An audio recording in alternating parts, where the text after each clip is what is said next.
सबसे पहले मैं बहुत सम्मान से कहूंगा कि एयर चीफ मार्शल साहब बोल रहे थे, पूरे भारत में इस वर्गकारी समाज का यदि कोई एयर चीफ मार्शल, मैं गलत तो नहीं, एयर मार्शल तो हरियाणा में पहले घोटिया साहब, सुरेंद्र घोटिया जी, मैं पहले तो इनका स्वागत करता हूं कि इन्होंने जिस तरीके से अपने विवेक से अपनी बुद्धि का इस्तेमाल करके इस देश की सुरक्षा में काम किया, आज ये कांग्रेस पार्टी को आगे बढ़ाने के लिए कांग्रेस पार्टी का साथ दिया।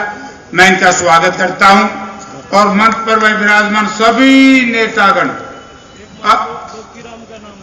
लोकीराम का भी ले जाएंगे, बिना लोकीराम में मनवा रहा यूं, और जितने भी विशेष तौर से भारतीय जनता पार्टी और आम आदमी पार्टी को छोड़ करके जिन्होंने कांग्रेस पार्टी का साथ देने का निर्णय लिया, मैं उन नेताओं का, उन कार्यकर्ता साथियों का बहुत धन्यवाद करता हूं, स्वागत करता हूं। मुझे याद है कि जब हरियाणा प्रदेश का ये मध्यवर्ती चुनाव आदमपुर का हुआ तो कुलदीप बिश्नोई ने जहां कांग्रेस पार्टी के साथ विश्वासघात किया, वहां किसी भय, डर और प्रलोभन की वजह से आदमपुर विधानसभा क्षेत्र के स्वाभिमान को भारतीय जनता पार्टी के चरणों में गिरवी रखने का काम किया। उसी दिन से कांग्रेस पार्टी चौधरी भूपेंद्र सिंह हुड्डा और उदयभान जी, दीपेंद्र जी इलेक्शन मोड में आ गए थे, और उसी का एक नतीजा है कि लोगों, पहली बार देख रहा हूं 35 साल के राजनीतिक जीवन में, सत्ताधारी दल की तरफ तो लोग आते हैं, लेकिन सत्ता को छोड़ करके विपक्ष में कोई आया है तो हमारे ये साथी इसलिए आए हैं क्योंकि आज हरियाणा प्रदेश की सरकार में बैठे हुए लोग जिनके ऊपर तरह तरह के आरोप लगते हैं, यानी कि हरियाणा प्रदेश की सरकार पूर्ण रूप से असफल सरकार है। आज हरियाणा प्रदेश में मुख्यमंत्री से लेकर के संतरी तक किसी की कोई हैसियत ब्यूरोक्रेसी ने छोड़ी नहीं, इसलिए इन साथियों ने 2 टिकट बटी भाई, एक बीजेपी की टिकट आई। डूडी साहब मैं बहुत पुराना जानता हूं, मेरे हिसाब से 1000 वोट से बीजेपी शुरू हुई थी, 35-40 हजार तक पहुंचाई, और जब सवेरे खबर आई कि कुलदीप बिश्नोई ने भारतीय जनता पार्टी का दामन थाम लिया तो डूडी जी से मैंने कहा कि मैं क्या करोगे, बोला इधर आवांगे। रातों रात ये साथी भारतीय जनता पार्टी को छोड़ करके लांबा जी, रोमालिया साहब यही होंगे, हनुमान जी, और हमारे आम आदमी पार्टी की फिर बात आई तो हमारे सब साथी शर्मा जी, इनके सहयोगी गुड़वाल साहब, ये छोड़ो। तो इस बात पे आपने विचार करना पड़ेगा कि क्या कारण है कि जाना चाहिए सत्ताधारी दल में, गांव गांव में बताना पड़ेगा कि छोड़ रहे हैं सत्ताधारी दल के लोग, आ रहे हैं कांग्रेस में। ये कुछ भाई कहते हैं जयप्रकाश भारी है, अरे भारी तो 101 किलो का हूं मैं, छटाके के मैं क्यों मुकाबला करेंगे। अब जहां तक सवाल है, कहेंगे कि दूर का हूं मैं एक बात कह सकता हूं, इतना बढ़िया राजनीतिक जीवन जो मैंने हिसार में व्यतीत कर रहा हूं, इन्होंने तो कभी सोचा भी नहीं था। मैं 3 बार MP रहा, 2 बार मैं और मेरा भाई MLA रहा, और 1999 का मैं मध्यवर्ती चुनाव का जो जिक्र करूं तो उस वक्त कुलदीप बिश्नोई ने, इसके परिवार के लोगों ने जयप्रकाश भारी नहीं दिखाई दिया जब इनकी नाव हिचकोड़े खा रही थी, राजनीतिक नाव, और इन लोगों ने मुझे प्रार्थना करके बुलाया कि जयप्रकाश जी आदमपुर में मुझे जितवा दो, वरना ये मेरा नालायक बेटा चुनाव हार जाएगा और मेरा सारा मरिया मेट हो जाएगा। उस वक्त कुलदीप बिश्नोई ने भारी नहीं दिखाई दिया, जयप्रकाश के आगे मुनियादी करता फिरता था, कहता था कि JP साहब आगे, अब चिंता नहीं है, वरना हरियाणा विकास पार्टी हम पर जबरदस्ती करके हमें चुनाव हरवा देगी। आज लोग इस तरह की चर्चा करते हैं। जयप्रकाश 9 वर्ष तक कांग्रेस पार्टी का अध्यक्ष रहा, हमने इस इलाके की सेवा की है। कुलदीप बिश्नोई को खुली मेरी चुनौती है, प्रेस के माध्यम से नहीं, व्यक्तिगत तौर से मैं देना चाहता हूं। 2009 से लेकर के 2013 तक जितने चौधरी भूपेंद्र सिंह हुड्डा के राज में आदमपुर की धरती पर बैठ करके, आदमपुर के रेस्ट हाउस में बैठकर जयप्रकाश ने कराए हैं, कुलदीप बिश्नोई एक दिन ये बता दे कि मैंने आदमपुर के बदहाली के लिए हरियाणा विधानसभा में चौधरी भूपेंद्र सिंह हुड्डा से लेकर के आज मनोहर लाल तक एक भी दिन एक सवाल उठाया हो। आज वो जयप्रकाश के खिलाफ इस तरह की चर्चाएं करते हैं जिनका दामन पाक साफ तो रहा। एक कहावत है कि छाछ तो बोले छलनी का के बोले, दिन में 376 को जिस व्यक्ति की वजह से, जिस कुलदीप बिश्नोई और इसके परिवार की वजह से आज आदमपुर में बदहाली है, तो आदमपुर की बदहाली का जिम्मेवार आदमपुर विधानसभा क्षेत्र के लोगों केवल कुलदीप बिश्नोई इसका परिवार है, दूसरा कोई व्यक्ति नहीं है। हर कोई जानता है। बोला गढ़ है, किस बात का गढ़ है? आदमपुर विधानसभा क्षेत्र गढ़ रहा है तो कांग्रेस पार्टी कह रहा है। कुलदीप बिश्नोई ने 2009 में पार्टी छोड़ी थी। आप लोगों को वो कहता होगा, क्या था ना हिसार रैली, रोहतक रैली करके कि मैंने कांग्रेस पार्टी छोड़ दी। ऐसा धोखेबाज आदमी, दगाबाज आदमी, ऐसा है विश्वास जिस व्यक्ति ने राजनीतिक लोक दलों में पैदा कर दिया हो, जिस कुलदीप बिश्नोई ने 2007 में ये कहा रोहतक के अंदर कि मैंने कांग्रेस पार्टी छोड़ दी और हस्का बना ली है। दीपेंद्र सिंह इस बात के गवाह हैं, ये सांसद थे, मैं भी सांसद था। न्यूक्लियर पावर को लेकर के अर्जेंटमेंट मोशन आया लोकसभा में, उस पर चर्चा शुरू हुई। कुलदीप बिश्नोई आकर के बैठ गया। मैंने व्यवस्था का सवाल उठाते हुए कहा कि स्पीकर सर, ये कुलदीप बिश्नोई तो इस्तीफा दे चुका है 2007 में, और खड़ा होकर नहीं जी मैंने इस्तीफा नहीं दिया, मैंने तो लोगों को बहकाया है। ये इस तरह की झूठ बोलने वाले लोग, और ईब उससे भी गलत काम कर दिया। परसों फार्म भरने गया था, मुकदमे छोड़ा मैं 4 बतावे एक, ऐसे व्यक्ति पे क्या आदमपुर की जनता विश्वास कर सकती है? तो इसलिए आज भारतीय जनता पार्टी जो लड़खड़ाई है, भारतीय जनता पार्टी का जो असली कार्य है, आज वो भारतीय जनता पार्टी को फर्ज से उठा करके आगे बढ़ाने का जिन साथियों ने काम किया है, आज वो कांग्रेस पार्टी में चौधरी भूपेंद्र सिंह हुड्डा, उदयभान और दीपेंद्र सिंह का साथ देने के लिए, जयप्रकाश को एमएलए बनाने के लिए आज आपके बीच में आए हैं। आज आम आदमी पार्टी की बात करते हैं। एक वहां था, नाम तो मैंने किया उसका, भाई मैं जानू को नए अरे आम आदमी पार्टी में बोला हरियाणा में शिक्षा और दिल्ली की शिक्षा। मैं उन साथियों से पूछना चाहता हूं प्रेस के माध्यम से, आम आदमी पार्टी का एक नेता ये बता दे कि आम आदमी पार्टी ने दिल्ली में, पंजाब में सत्ता हासिल करने के बाद एक भी यूनिवर्सिटी बनाई हो, एक भी कॉलेज बनाया हो, एक भी सेकेंडरी स्कूल बनाया हो, एक भी मिडिल स्कूल बनाया हो। और प्राइमरी स्कूल की जो चर्चा करते हैं, प्राइमरी स्कूल स्वर्गीय शीला दीक्षित जी ने हर मोहल्ले में बनाया था। उनका जिस तरीके से भारतीय जनता पार्टी के लोग रंग बदल करके भगवा करने का प्रयास करते हैं, इसी तरीके से आम आदमी पार्टी ने कोई नया स्कूल की बिल्डिंग नहीं बनाई, एक रंग पोत करके। यूं बताओ भाई, बूढ़ा आदमी ने लोहे कुर्ते पर आगे जवान बनाना चाहोगे? कोई वहां शिक्षा का इंतजाम नहीं है। 80% कंट्रोल वहां भारत सरकार का है, 20% लोग दिल्ली सरकार के हैं। और वो मैं एक बात बड़ा अचंभा आया जब मंडी में केजरीवाल साहब आए थे, बोला मुख्यमंत्री, केजरीवाल न्यू मुख्यमंत्री नहीं है जैसे हुड्डा साहब थे। हुड्डा साहब कलम से लिख देते थे, गवर्नर ने उसको पास करना पड़ता था। केजरीवाल ऐसे मुख्यमंत्री है, कोई भी फैसला करने से पहले वहां पर लेफ्टिनेंट जनरल की इजाजत लेनी, लेफ्टिनेंट गवर्नर की इजाजत लेनी पड़ती है, और यहां आकर के कहते हैं मुख्यमंत्री। एक वो भगवत मान था। और मैं आम आदमी पार्टी में भी कोई आस्था रखने वाला साथी बचा है, मुझे नहीं समझता कि पंडित जी से लेकर के गढ़वाल जी जितने इनके सहयोगी उसको छोड़ करके आ गए। यदि उसके बाद भी गलती से बचा है उन साथियों ने, और या आम आदमी पार्टी का कोई व्यक्ति आपके बीच में आए, उससे 1% पूछ लेना कि आज से 8 महीने पहले पंजाब में आपकी सरकार बनी, सरकार बनते ही सबसे पहले अपराध को अंजाम देने का काम किया। यानी कि भारतवर्ष का एक ऐसा नौजवान जिसकी 27 साल की उम्र थी, उस नौजवान को सिद्धू मूसेवाले को मरवाने का काम किया तो सरकार ने किया। ये बात जयप्रकाश नहीं कहता, उसके परिवार के लोगों ने कहा था कि यदि मेरे पुत्र की सिक्योरिटी ना हटाई जाती तो मेरा पुत्र शहीद नहीं होगा। तो इसलिए साथियों, कितने खिलाड़ी मारे गए, आज पंजाब का सत्यानाश करके रखा है, तो किस पार्टी ने रखा है? केजरीवाल साहब से निवेदन करना चाहूंगा, हरियाणा प्रदेश का सत्यानाश मत कराओ, हरियाणा प्रदेश को विनाश के कगार पर मत ले जाओ, हरियाणा प्रदेश की जनता को मत भड़काओ।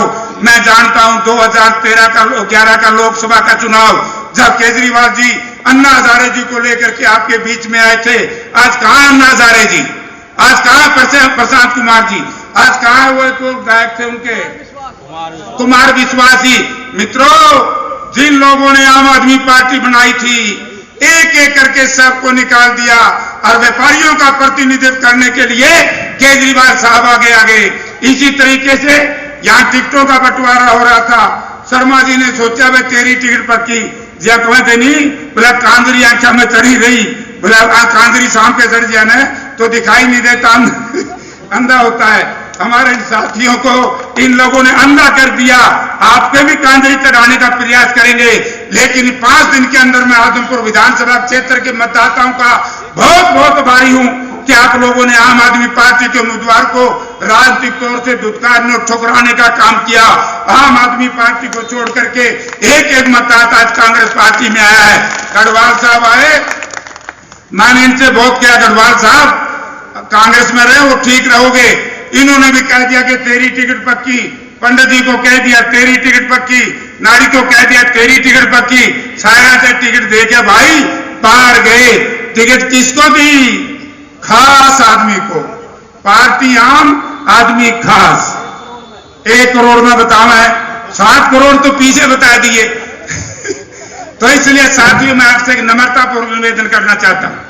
आज जयप्रकाश ने, कांग्रेस पार्टी ने जो जयप्रकाश को उम्मीदवार बनाया है, पूरी चुनौती है सब पार्टी के नेताओं को। जयप्रकाश के चरित्र के ऊपर सुई के बराबर कोई दाग है तो मेरे सामने आओ, आज ही कैंडिडेट छोड़ करके घर चला जाऊंगा। आज इस तरह के दागी, इस तरह के बागी, इस तरह के भ्रष्टाचारी, जिनके ऊपर भोग विलास की राजनीति करने के लिए रात के 1 बजे 5 सितारा होटल में दिल्ली में निकले अपनी सफारी का, कोई सफारी गाड़ी होगी 3-4 हजार करोड़, आप 3 करोड़ की थी। महाराज सारा सौदा को नहीं इतना छोटा गाड़ी ले आने का, अरे मेरा मन क्यों है। तो इसलिए मैं साथियों को कहना चाहता हूं कि जयप्रकाश के पास सबकी कुंडली है, इनकी नहीं कुंडली पड़ोसियों को भी है, जिन्होंने ऐलनाबाद में ये कह करके वोट लिए थे मैं कांग्रेस पर, ना मैं कांग्रेस का साथ दूंगा ना भाजपा में जाऊंगा। और 2 महीने के बाद क्या भाई, बोला विनोद शर्मा की जेब में हाथ डाल लिया मेरे परिवार के लोगों ने। मैं बताऊंगा कि कितने कितने पैसे लिए। मैं अभय चौटाला से कहना चाहता हूं, यहां चुनाव प्रचार करने से पहले अभय चौटाला इस प्रदेश, इस आदमपुर विधानसभा क्षेत्र की जनता को बताए कि आपने उस जेब में से क्या निकाला है। ये तो पूछना चाहिए कि नहीं था भाई। यानी कि जो बात कहते हैं हम सबके नेता चौधरी भूपेंद्र सिंह हुड्डा कि ये आम आदमी पार्टी और ये दूसरी के लोकदल रहे, तो हम भी थे। प्रोफेसर साहब ने, हमने बहुत पापड़ पहले यहां तक पूछवाया, लेकिन इन नालायक और नकम्मे प्रवृत्ति के लोगों ने इस पार्टी को भी धरातल में लाकर के खड़ा कर दिया। तो इसलिए वो इस तरह की बातें करते हैं। बुजुर्गों और भाइयों, मैं तो अंत में एक ही आपसे प्रार्थना करूंगा, आप एक कार्यकर्ता के रूप में कांग्रेस पार्टी के एक मजबूत सिपाही और प्रहरी के रूप में गांव गांव में जाओगे। आप मतदाताओं से केवल 2 बात कह देना कि आने वाला समय चौधरी भूपेंद्र सिंह हुड्डा के नेतृत्व में कांग्रेस पार्टी की सरकार बनेगी। आज 2 रास्ते हैं। एक रास्ता है केवल 10-12 महीने का। 5 महीने से कुलदीप बिश्नोई भारतीय जनता पार्टी के अंदर है। 5 महीना में तो एक ईंट नहीं लगी, 12 महीना में केला देगा भाई। और 12 महीने के बाद, क्योंकि राजकुमार जी आपने आदमपुर शहर में घूमना है, अरोड़ा जी ने आदमपुर शहर में घूमना है, आप केवल एक आदमपुर की मंडी के नर नारियों से मित्तल साहब यहाँ बैठे हैं। चौधरी भूपेंद्र सिंह हुड्डा मुख्यमंत्री थे, आदमपुर का एक आड़ती, एक व्यापारी, एक दुकानदार ये कह दे कि किसी के दुकान के ऊपर कोई इंस्पेक्टर आया, कोई दूसरा व्यक्ति आया, आदमपुर सड़ा, आदमपुर की बदहाली हुई। यदि आदमपुर की बदहाली हुई तो भारतीय जनता पार्टी के राज में, और जिस दिन इस मनुष्य ने कांग्रेस छोड़ी, बीजेपी ज्वाइन करी, उस दिन से आदमपुर सड़ रहा है। मैं तो कहूं कि नेताओं से पीछा छूट गया, तारा राज आ जाएगा, तारा राज आ जाएगा। जय दीपेंद्र जी, अध्यक्ष जी, कांग्रेस में रह जाता तारा राज को नहीं आता कि मैं गड़बड़ होती तो गड़बड़ होता है। यानी कि व्यापारी भाइयों से कहना चाहूंगा, ट्रक यूनियन का मामला, प्रोफेसर संपत सिंह जी यहां बैठे, ट्रक यूनियन को खत्म करने का काम हम लोगों ने किया। यानी कि तमाशा बनाया हुआ है। क्यों बनाया हुआ है? क्योंकि लोगों के सामने जवाब नहीं दे सकते। यदि आदमपुर की जनता इस बात का जवाब मांग लेगी जिस दिन कि जयप्रकाश यहां से चुनाव हारने के बाद भी हमने कितने चौधरी भूपेंद्र सिंह हुड्डा को बाल समझ लेकर के आए, यहां पर खड़ी रैली, देश में पड़ी रैली, बैठी रैली, खाट रैली तो सुनी, अगर खड़ी रैली हुई थी, बड़ी भारी बारिश हो रही थी, सेकेंडरी स्कूल में चौधरी भूपेंद्र सिंह हुड्डा बारिश में खड़े होकर के जितनी घोषणाएं करके गए थे 100% पूरी नहीं की हो। कुलदीप बिश्नोई लोगों को बता दे कि एक अधूरी रही है। और एक बहुत बड़ा प्रोजेक्ट था लाखपुर से लेकर के बांडाईडी तक, जिस पानी को लेकर के इस इलाके में सबसे बड़ी समस्या है, चौधरी भूपेंद्र सिंह हुड्डा ने टेक्निकल अप्रूवल तक करा दी थी। आप लोगों ने उनकी छुट्टी कर दी और सरकार ने आपके पानी की छुट्टी कर दी। यानी कि देनी आवे बुनाई, गड्ढा बतावे सूद। काम करदानी अपनी संपत्ति को बचाने के लिए, अपने परिवार का अच्छा विदेशों में लालन पालन करने के लिए आदमपुर इलाके की जनता को बहकाने का काम करते हैं। अंत में साथियों, मैं सभी पार्टी के नेताओं से खुली चुनौती देना चाहता हूं। जयप्रकाश वोट मांग रहा है कांग्रेस पार्टी की वजह से। जयप्रकाश वोट मांग रहे हैं अपने नेता भूपेंद्र सिंह हुड्डा के नाम के काम की वजह से। जयप्रकाश वोट मांग रहे अपनी मेहनत की वजह से। और बाप के नाम का सहारा कुलदीप और अभय जैसे कमजोर लोग लेते हैं। पहले दोनों ये तो बता दो तो हमने जिंदगी में क्या करा? जयप्रकाश ये कह सकता है मैं साधारण परिवार से खड़ा होकर के केंद्र तक मंत्री रहा, मेहनत करके आया हूं। तो ये बेकार बात करते हैं। और कल से मैं चुनाव प्रचार शुरू करूंगा मित्रों, गांव गांव में जाऊंगा, एक मतदाताओं से प्रार्थना करूंगा। इन लोगों का 5 दिन के अंदर लोग गांव में दरवाजा बंद कर देंगे। इस तरह के लोग बात करते हैं। एक तरफ कांग्रेस पार्टी का चरित्र, कांग्रेस पार्टी का संघर्ष, और दूसरी तरफ भारतीय जनता पार्टी का भ्रष्टाचार। भारतीय जनता पार्टी ने जिस तरीके से इस देश के विकास में बड़ी बाधा डालने का काम किया है, दो तुलना आप करवा देना। एक तरफ भूपेंद्र सिंह हुड्डा के 10 साल के काम, दूसरी तरफ मनोहर लाल जी के 8 साल के काम, इनकी तुलना करा देना। आज मुकाबला है भारतीय जनता पार्टी और कांग्रेस पार्टी का। आज तुलना है चौधरी भूपेंद्र सिंह हुड्डा के कामों की और मनोहर लाल जी के कामों की। दोनों की तुलना करोगे तो आपको ऐसा दिखाई देगा जैसे अब सूर्य अस्त हो रहा है ना, भारतीय जनता पार्टी का अस्त होगा, कांग्रेस पार्टी और चौधरी भूपेंद्र सिंह हुड्डा का उदय होगा। लोग उदय को पानी चढ़ाते हैं, अस्त को कोई नहीं चढ़ाता। इसलिए साथियों, मैं अपने कार्यकर्ता बंधुओं से, हमारे भाइयों से नम्रतापूर्वक निवेदन करता हूं कि एक एक वोट मतदाता को कंपैरिजन करा दो कि आप वोट किसको दे रहे हो। आज वोट जयप्रकाश तो केवल एक कैंडिडेट है। आज आप वोट दे रहे हो चौधरी भूपेंद्र सिंह हुड्डा 2024 में मुख्यमंत्री बने और मनोहर लाल जी जाएं। यही एक लड़ाई है। लोग भारतीय जनता पार्टी की छुट्टी करना चाहते हैं। जिस दिन आप घर घर ये चर्चा करा दोगे, ये आप लोगों की जिम्मेवारी है। आप 6 तारीख को सुनोगे कि जयप्रकाश और कांग्रेस पार्टी बड़े भारी बहुमत से जीती है।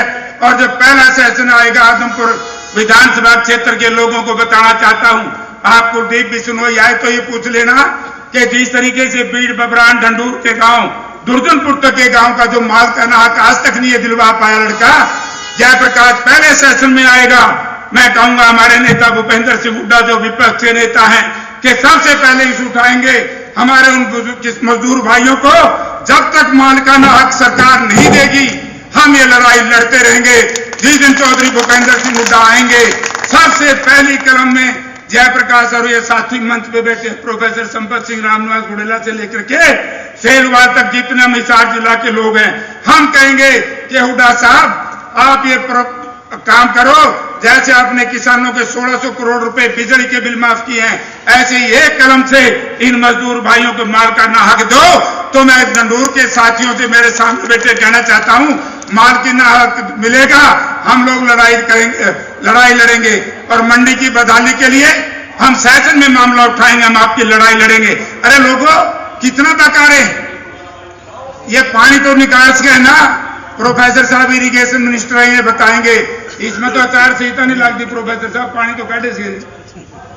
हजारों इंजन है सरकार के पास, लेकिन आदमपुर गांव, कोड़ी और ये खैरमपुर की सारी जमीन आज भी पानी से भरी हुई है। 4 महीने हो गए, पानी निकाल नहीं सके। बोला मैं राजगर लाया हूं, बढ़िया बना दूंगा। तेरा सत्यानाश करना है, पैंडा छुटा लो।